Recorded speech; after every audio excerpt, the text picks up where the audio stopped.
Hey Potsy Mommy, you had asked when my mom had been diagnosed. I got the message last night on my phone. I don't have internet at home, so it wouldn't let me respond. So I'm just gonna make a video about it. My mom was diagnosed with MS in March of 2009.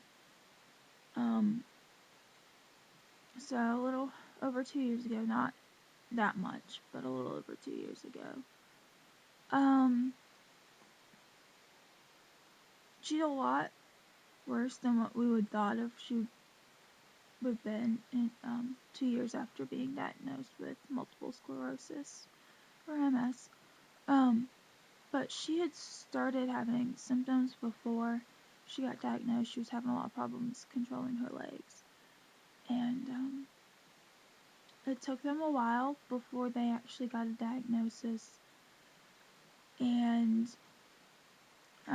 when they got the diagnosis, she has the worst of the 4 types of MS.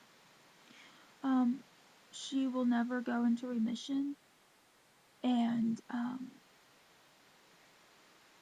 she'll just progressively get worse. They can't really slow it down, and so it's really hard. Especially looking, my aunt, like her sister, has multiple sclerosis, and she was diagnosed 22 years ago when she was 20. No, yes. Maybe it was 23 years ago. I think my aunt's 43. I don't know. 20, somewhere 22, 23 years ago. But she doesn't have problems with it at all. And then my mom has to take shots and all this, and she has no control over her legs. She's losing control over her arms. She still has some, but she can't sign papers. She can't, open like medicine bottles. Yeah. But I think it is like really awesome that my dad does stay home and take care of her. That means like a lot, because I don't know, I never really saw my dad as the one who would stay home and take care of my mom. And I know it's hard on him, and I think my sister understands chronic illness better than any of her friends. Her friends don't understand it at all, and my sister does, which I think is really exciting. And my nephew, he turned 2 in March, he understands Grandma can't do things,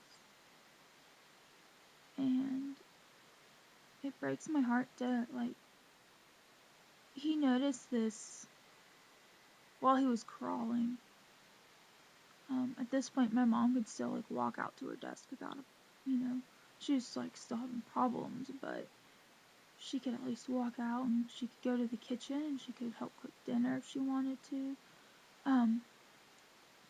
But he knew that Grandma couldn't turn around in her computer chair very fast to pick him up, and he would help move her feet, and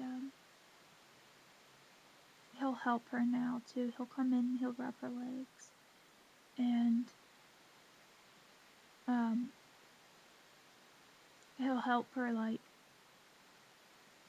when she's trying to, like, sit up and bend her, put her legs over, she literally has to, like, pick up her legs and move them, and he'll help push, and I really think that's cute. But at the same time, it's, kind of really sad for me that my 2-year-old nephew knows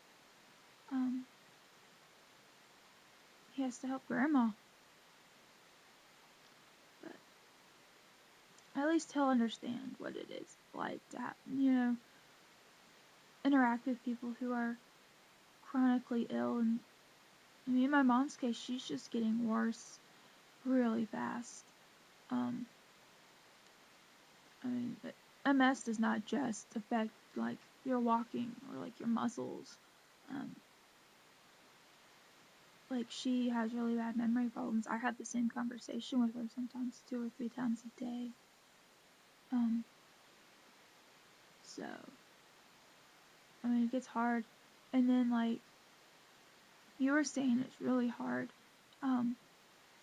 when people are, like, saying negative things and stuff like that.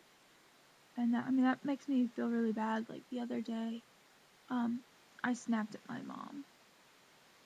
I guess it was Friday. I know she means well, but she was, like, asking,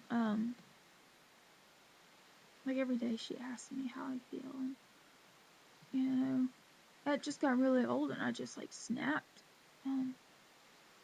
Just like, why do you always get mad, you always yell at me, you always, you know, if you don't like what I'm telling you, stop asking me. And, I didn't hear from her for the rest of the day. And she hasn't actually called me since. I mean, I've called her. I mean, I called Friday night and I apologized.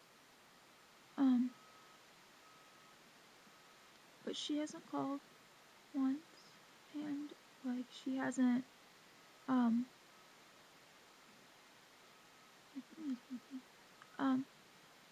when I called her yesterday, she didn't ask how I was feeling. And, it makes me feel really bad because, like, she has really bad memory problems and remembering things and asked me the same thing 50 million times. And I know that's part of the reason why she's always asking me, like, how I feel and what my heart rate is and what my blood pressure is and stuff like that. And I yell and snap at her and she remembers that. So I kind of feel guilty at the same time yelling at someone, like, saying something mean to someone with a chronic illness. Like, I didn't tell her you know, why can't you just be better or anything like that. But it's just really hard, I guess, to keep patience. And with someone with a chronic illness, and you would think, you know, I'm dealing with it, you would think that I would be able to have the patience with someone else, but it was still really hard. So yeah, it's just on my heart this morning to share with you, as I'm, like, bundled in, like, 7 blankets. I haven't actually got out of bed yet this morning, other than to close a window and crawl back in. I didn't realize it was going to be 30, like 30 degrees outside last night. I had windows open. It was cold. So I refuse to turn my heater back on. It's like the middle of May. I'm sorry. I can't do it. Not at all. So yeah, I hope you have a really good day.